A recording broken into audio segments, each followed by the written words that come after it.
मालेमदा संदोरक्लिबा लाइसत कोविड-19 ना अकी तुजुंबा पोखंदबा कनाबु यावरमगनी अदुबु अकीबा पुम्नमक तुंगोइनरमलगा अखोइगी डॉक्टर सिंह अखोइगी नर्स सिंहना मांगजिल थाना लैना आसिन सोखलबा मियोय कयागी पुंसी कंदबा यादे खन्ना लानफमदा सोंचिंदुना लानथेंगनरी तसेंगना कोविड-19 लानथेंगनरीबा थौना फरबा अखोइगी लानमी सिंहनी the lady with the lamp मिंगथोल पीदुना मालेमदा सखंगनरबी फ्लोरेंस नाइटिंगल की ममिंग ताबदा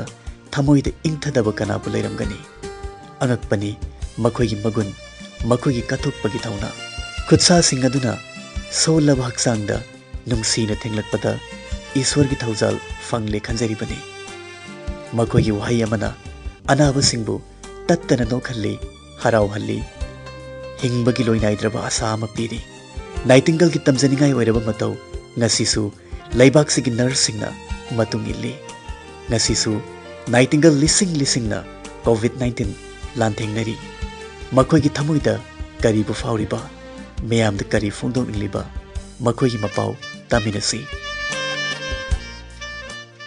हौजिक अखोइना टेलीफोन की खुथांगदा हौजिक जेन हॉस्पिटल दा डिप्यूटी नर्सिंग सुपरिटेंडेंट ने लेबिरिबी आरके सुशीला देवी कैकसबा इम्फाल की टेलीफोन की लाइन द लेरे इचे बहन बदा तराम नोक्सेरी दुगा अखोइगी टेलीफोन हरा हराउना पाइबिरकपा इचेबु थागतसरी आई अहान मक्तदा ऑल इंडिया रेडियोबु हन थागतसरी इसेदुगा अखोइना खंगजनिंगबसी ममंगै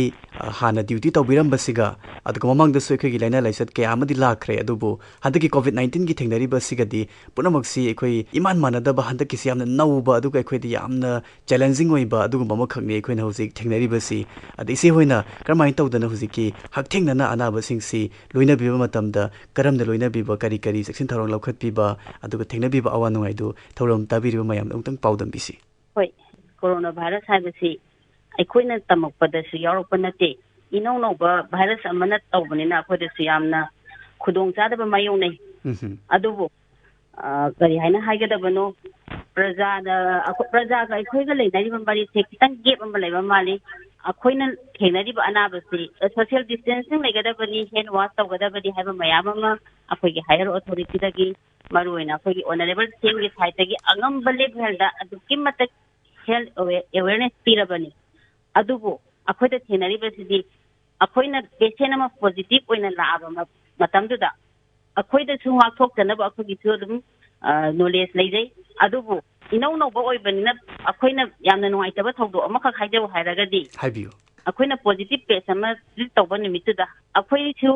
किजरिबनी माइकै अमरमदा भाइरस तुना अखोइदा कदौदन तौरगदरा हाइबगी अखोइसु इसासु ओइनिंगदे आई इसाइसु ओहनिंगदे आई फैमिली ओहनिंगदे अदुगी यूनिवर्सल प्रिकॉशन अखोइ इसाना लौदै अखोइना निमितुदा तौरिसि अखोइ हॉस्पिटल दगी थोलागा युमदा हाना पाउ पिरे इसिंग असाबा लुममु खोलमु अतु तवना अखोइ यौरगा इसारसु अकीबसु फाउदरिबनी अदु हलकबा मतमदा अखोइगी लेरकता संबल खारगा लेरंबा निमितो मदुबु नुंगाइतबा पुंसिदा अमु हना थोकनी हाइना थाजदे आई करिनो हारगदी अखोइना तौरिबा अखोइगी प्रिकॉशन से कमाइ लौजगे हारगदी हाना टेलीफोन तौरगा इसिंग लुममु खोलमु हारगा अखोइना सेलिबा ड्रेसि होंदोअगा नुंसादा फोंदोअगा ओ नत्रगना इसिंग असाबा तिंगगा अखोइ इरुजा माइथादा तौरगा कोना दुगी खुदिमकी केयर लौर कान कोना संजरिबनी अखोइदा नुंगाइतबा फावि अदुबो हाइबा अवेयरनेस है प्रजाना सुबीदबसी अदुकी मतिक नुंगाइते हाइतारे अदुगी मथता अइना हाइजनिबसे ऑल इंडिया रेडियो इफादा अहान मथदा अइना थमजनिंगेसि अखोइगी जूनियर स्टाफ फ्रंट लाइन द संबीगिबा करिमता अखोइदा ऑब्जेक्शन तौरमदना हराउना तगबिबा अइगी जूनियर स्टाफ दुबु अइना अहान मथदा यामना मखोइबु पोगिंग थागतनिंगी हाइतारे अइगी स्टाफ ओइना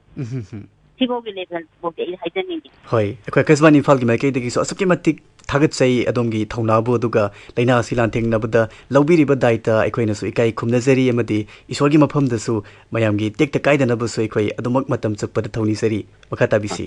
होय होजिकी कोविड ता थेंगनबसि अखोइना हाना अखोइदा कनोदसि पीपीई हाइबा अखोइदा अबक पिरकपसे सिदा सेटपदा नुंगाइतबा अखोइदा कंफर्ट ओइदबा हाइतारे असिगुंबगी मा सेचन खकांदा अखोइना पुंग अनि होम सेचलगदी अखोइदा सफोकेशन अखोइ नुंगाइतबा खदि सेल तवि अखोइ फी कनो सिनतबदा अमदा मा सेचलकपनिना अदुगा केयर गी हाइरगदी मति खोइना किदिंगाइ दैतिदा अखोइ अदु सेट खगदी ꯑꯩꯈꯣꯏꯗ ꯑꯗꯨꯅ ꯄꯨꯔꯥ ꯄꯣꯠꯁꯤꯅ ꯑꯣꯏꯅ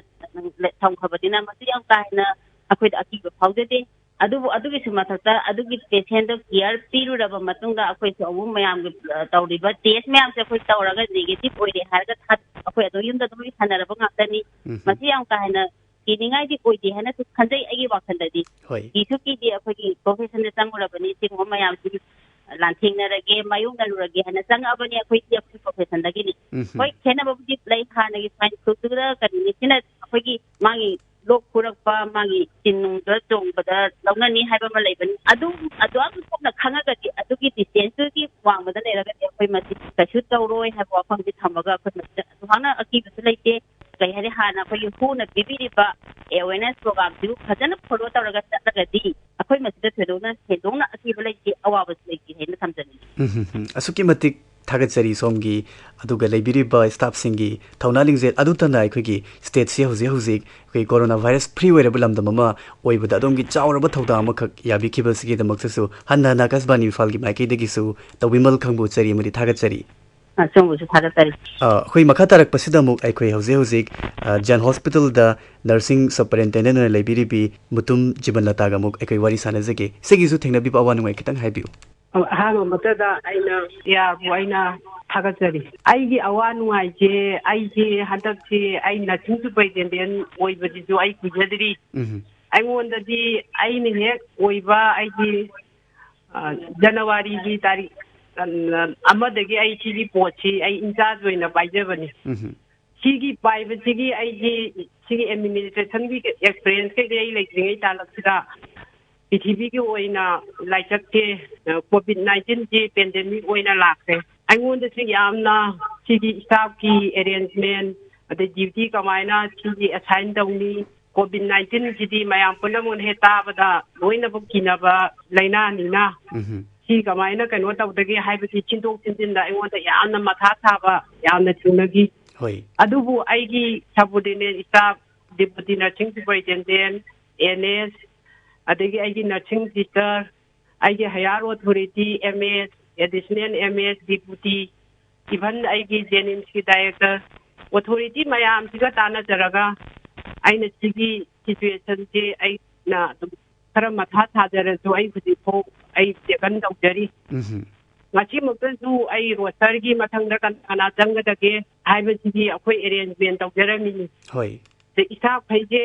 ꯑꯍꯥꯟꯕꯗꯤ ꯃꯅꯤꯄꯨꯔꯒꯤ ꯑꯣꯏꯅ ꯇꯥꯔꯤꯛ 23ꯗ ꯂꯥꯛꯈꯤꯕ ꯄꯦꯁꯦꯟꯁꯤ 24ꯗ ꯄꯣꯖꯤꯇꯤꯚ ꯑꯣꯏꯔꯦꯅ ꯑꯩꯈꯣꯏ ꯂꯥꯎꯊꯣꯛꯑꯦ ꯃꯥꯁꯤ ꯍꯣꯁꯄꯤꯇꯥꯜꯗ ꯑꯞ ꯇꯨ 12 ꯑꯦꯄ꯭ꯔꯤꯜ ꯐꯥꯎ ꯃꯥ ꯂꯩꯔꯝꯃꯦ 12 ꯑꯦꯄ꯭ꯔꯤꯜꯗ ꯃꯥ ꯗꯤꯁꯆꯥꯔꯖ ꯇꯧꯈꯤꯕꯅꯤ ꯃꯥꯒꯤꯗ ꯆꯪꯉꯨꯕ ꯏꯁꯇꯥꯐꯁꯤꯡꯁꯤ ꯃꯥꯒꯤ ꯗ꯭ꯌꯨꯇꯤꯁꯤ ꯂꯣꯏꯔꯒ ꯑꯩꯈꯣꯏ ꯀ꯭ꯋꯥꯔꯦꯟꯇꯥꯏꯟ ꯇꯧꯔꯦ ꯀ꯭ꯋꯥꯔꯦꯟꯇꯥꯏꯟꯒꯤꯁꯨ ꯌꯥꯝꯅ ꯑꯃꯨꯛ ꯍꯟꯅ ꯑꯩꯈꯣꯏꯗ ꯌꯥꯝꯅ ꯑꯋꯥꯕ ꯊꯦꯡꯅꯈꯤ ꯑꯍꯥꯟꯕ ꯊꯣꯛꯂꯛꯄ ꯑꯣꯏꯕ ꯑꯅꯧꯕ ꯑꯣꯏꯕꯅꯤنا ꯄꯨꯟꯁꯤꯗ ꯑꯩꯈꯣꯏ ꯅꯍꯥꯟꯋꯥꯏ ꯑꯩꯈꯣꯏꯅ ꯇꯝꯃꯤꯉꯩ ꯃꯇꯝꯗꯗꯤ ꯀꯝꯃꯨꯅꯤꯇꯤ ꯃꯦꯗꯤꯁꯤꯟꯗ ꯀ꯭ꯋꯥꯔꯦꯟꯇꯥꯏꯟꯒꯥꯁꯦ ꯑꯩꯈꯣꯏ ꯇꯝꯃꯛꯏ ꯑꯗꯨꯕꯨ ꯄꯨꯟꯁꯤꯗ ꯀ꯭ꯋꯥꯔꯦꯟꯇꯥꯏꯟ ꯀꯃꯥꯏꯅ ꯇꯧꯏ ꯈꯣꯠꯂꯤ ꯊꯤꯑꯣꯔꯤ ꯈꯛꯇꯅꯤ ꯍꯟꯗꯛꯀꯤꯁꯤꯗ ꯑꯩꯈꯣꯏ ꯄ꯭ꯔꯥꯛꯇꯤꯀꯦꯜ ꯑꯣꯏꯅ ꯊꯦꯡꯅꯖꯔꯕꯅꯤ ꯀ꯭ꯋꯥꯔꯦꯟꯇꯥꯏꯟ ꯃꯇꯝꯗꯁꯨ ꯏꯁꯇꯥꯐꯈꯩꯁꯦ ꯑꯩꯈꯣꯏ ꯑꯣꯊꯣꯔꯤꯇꯤꯅꯁꯨ ꯌꯥꯝꯅ ꯃꯇꯦꯡꯗꯤ ꯄꯥꯡꯕꯤ ꯑꯗꯨꯁꯨ ꯑꯍꯥꯟꯕ ꯁꯤꯟꯗꯣꯛꯄ ꯑꯣꯏꯕꯅꯤꯅ ꯃꯣꯏꯗꯁꯨ ꯈꯤꯇꯪ ꯆꯥꯕ ꯊꯛꯄꯒꯤ ꯑꯣꯏꯔꯣ ꯂꯩꯐꯝ ꯆꯥꯐꯝꯒꯤ ꯑꯣꯏꯔో ꯈꯤꯇꯪ ꯑꯩꯈꯣꯏꯗꯁꯨ ꯌꯥꯝꯅ ꯅꯨꯡꯉꯥꯏꯇꯕꯁꯨ ꯑꯗꯨꯝ ꯊꯦꯡꯅꯈꯤ ꯃꯣꯏꯗꯁꯨ ꯄꯦꯟꯖꯗꯕ ꯑꯗꯨꯅ ꯁꯤꯒꯤꯁꯨ ꯑꯋꯥꯕ ꯑꯗꯨꯝ ꯊꯦꯡꯅꯈ꯭ꯔꯦ ꯑꯗꯨ ꯍꯧꯖꯤꯛꯁꯦ 2 ꯃꯦ ꯍꯟꯗꯛꯀꯤ ꯂꯥꯛꯏꯕꯁꯤꯗ ꯑꯩꯈꯣꯏꯒꯤ ꯂꯥꯁ ꯏꯁꯇꯥꯐꯁꯦ ꯀ꯭ꯋꯥꯔꯦꯟꯇꯥꯏꯟ ꯂꯣꯏꯔꯦ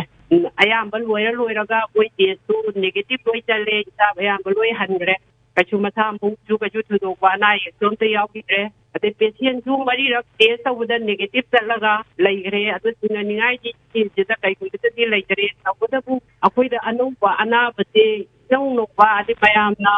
ꯌꯥꯝꯅ ꯄꯦꯅꯤꯛ ꯑꯣꯏꯕ ꯂꯧꯅꯒꯗ꯭ꯔꯥ ꯍꯥꯏꯕꯁꯤ ꯃꯤ ꯄꯨꯝꯅꯃꯛꯁꯦ ꯂꯣꯏꯅ ꯊꯤꯅꯕꯅꯤꯅ ꯏꯁꯇꯥꯐꯁꯤꯒꯤ ꯑꯦꯔꯦꯟꯖꯃꯦꯟꯗ ꯈꯔ ꯋꯥꯈꯤꯕ ꯑꯗꯨꯕꯨ ꯑꯩꯒꯤ ꯖꯨꯅꯤꯌꯔ ꯏꯁꯇꯥꯐꯈꯩꯁꯦ ꯑꯩ ꯃꯣꯏꯁꯤ ꯌꯥꯝꯅ ꯊꯥꯒꯠꯅꯤꯡꯉꯤ ꯃꯣꯏ ꯔꯤꯐ꯭ꯌꯨꯖ ꯑꯝꯇ ꯇꯧꯕꯤꯗꯦ ꯑꯩꯈꯣꯏ ꯄ꯭ꯔꯣꯐꯦꯁꯟꯁꯤꯗ ꯆꯪꯉꯛꯑꯕꯅꯤꯅ ꯑꯩꯈꯣꯏ ꯐꯦꯁ ꯇꯧꯕ ꯇꯥꯕꯅꯤ ꯑꯩꯈꯣꯏꯒꯤ PPE ꯁꯦꯠꯂꯒ ꯑꯩꯈꯣꯏꯒꯤ ꯄ꯭ꯔꯣꯇꯦꯛꯇꯤꯚ ꯀꯤꯌꯥꯔꯗꯨ ꯇꯧꯔꯗꯤ ꯑꯩꯈꯣꯏꯗ ꯀꯩꯗꯧꯕꯒꯤ ꯀꯤꯗꯣꯏꯅꯣ ꯍꯥꯏꯗꯅ ꯃꯣꯏꯅ ꯉꯁꯤꯐꯥꯎ ꯑꯣꯕꯖꯦꯛꯁꯟꯁꯦ ꯑꯃꯠꯇ ꯇꯧꯗꯦ ꯉꯁꯤꯃꯨꯛꯇꯁꯨ ꯑꯩꯈꯣই ꯗ꯭ꯌꯨꯇꯤꯒꯤ ꯅꯦꯛꯁ ꯆꯪꯅꯕ ꯑꯦꯔꯦꯟꯖ ꯇꯧꯖꯔꯝꯃꯤ ꯑꯩꯒꯤ ꯖꯨꯅꯤꯌꯔ ꯏꯁꯇꯥꯐ ꯑꯩ ꯉꯝꯈꯩ ꯂꯩꯇꯅ ꯑꯩ ꯃꯣꯏꯕꯨ ꯌꯥꯝꯅ ꯊꯥꯒꯠꯄ हाइनिंग होय होय अखोगी अकस्बानी इम्फाल की माइकई दगिसु असुके मतिक करी वहाइनबो हाइगदबनो खंगद्रे अखोई थमोई सेंगनसु अखोगी माइकई दगिसु थागत फोंदोक सरी स्टेट सुदगी असिगुम वायरस असिगी लांथिंगनबदा चौब थौदांग सरुग याबीबसे दलोसलक पोइना अखोगी थौरम ताबीरिबसिंगददी करी करी वफमसिंग मेसेजिंग पिबिनिंग बलेबगे खितक हाइबिरम लोइसलकपदा अखोइना हुजिक थमजनिंगिजे हुजिकसु अखोई मणिपुरसे ग्रीन जोन ओइरे हाइगना लाउथोअबसु अखोई इसाजे कोमथोकप यादे कइनोदा अखोईगी बॉर्डर दा म्यांमार लैनी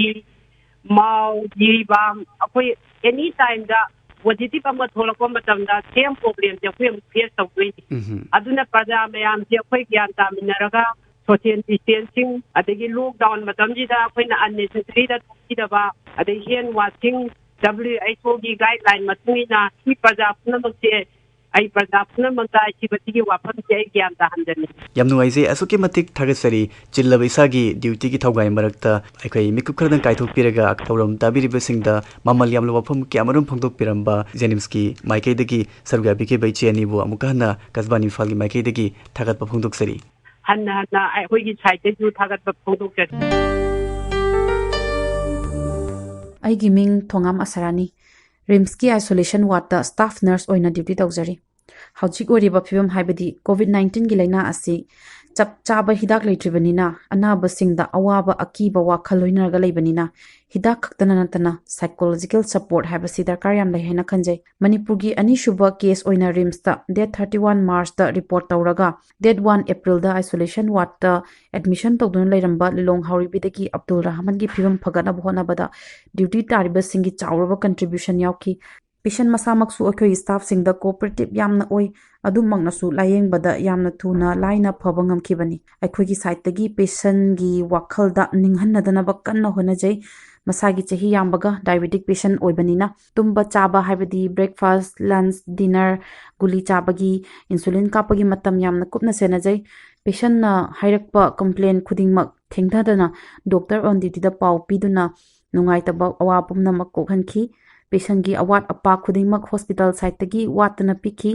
ꯂꯥꯛꯄ ꯃꯇꯝꯗ ꯁꯨꯒꯔ ꯂꯦꯚꯦꯜ 500ꯒꯤ ꯃꯊꯛ ꯑꯣꯏꯔꯛꯄꯅꯤ ꯑꯗꯨꯕꯨ ꯍꯟꯕ ꯃꯇꯝꯗꯗꯤ 200ꯒꯤ ꯃꯈꯥ ꯑꯣꯏꯔꯒ ꯆꯠꯈꯤ ꯃꯍꯥꯛ ꯗꯦꯠ 21ꯗ ꯗꯤꯆꯥꯔꯖ ꯇꯧꯕ ꯃꯇꯝꯗ ꯑꯩꯈꯣꯏ ꯄꯨꯝꯅꯃꯛꯇ ꯑꯄꯦꯟꯕ ꯅꯨꯡꯉꯥꯏꯕ ꯋꯥꯍꯩ ꯀꯌꯥ ꯐꯣꯡꯗꯣꯛꯄꯤꯔꯝꯃꯤ ꯑꯩꯈꯣꯏꯅꯁꯨ ꯌꯨꯝꯗ ꯆꯠꯂꯕ ꯃꯇꯨꯡꯗ ꯇꯧꯒꯗꯕ ꯏꯟꯒꯗꯕ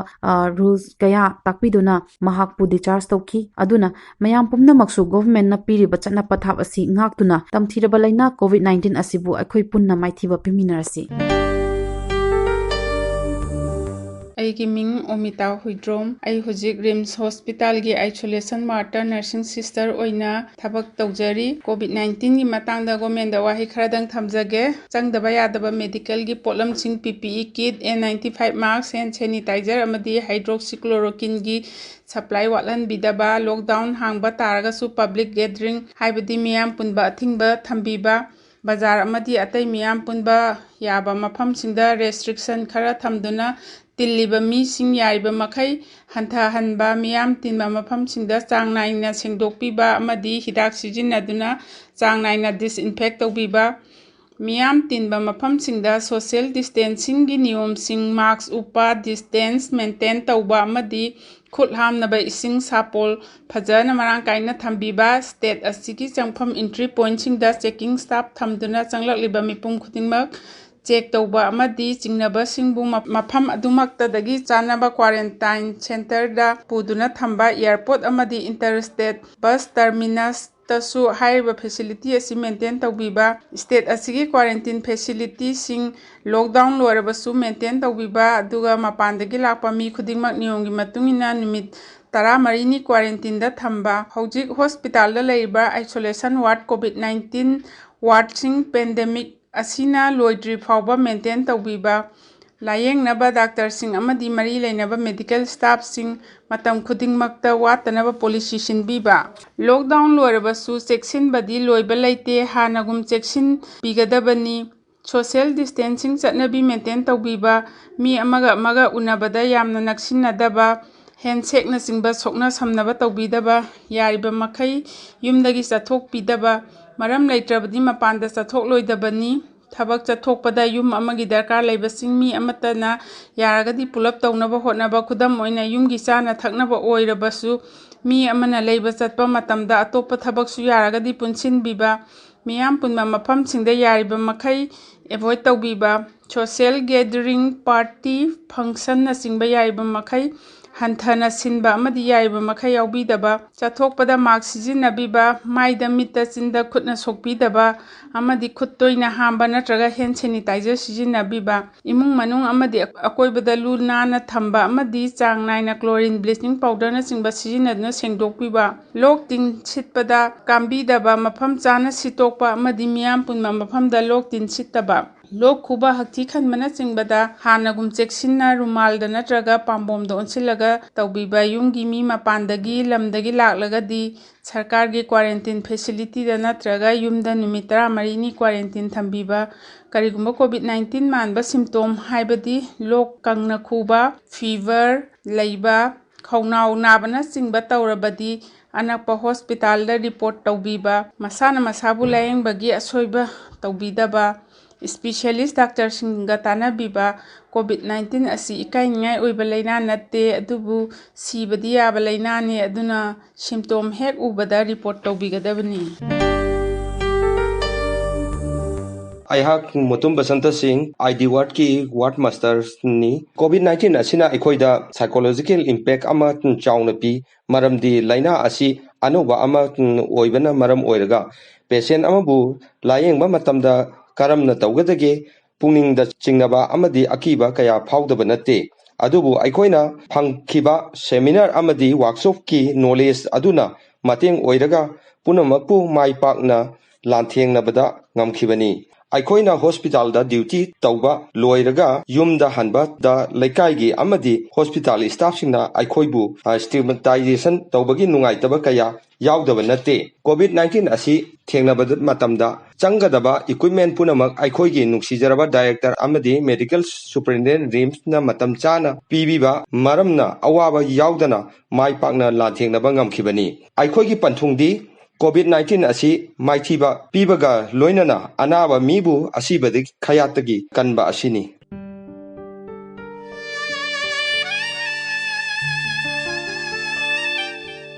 makoigi thaudanbusu sakhanbisi makoigi damak isor gi mafamda tekta kaidanaba thaunisi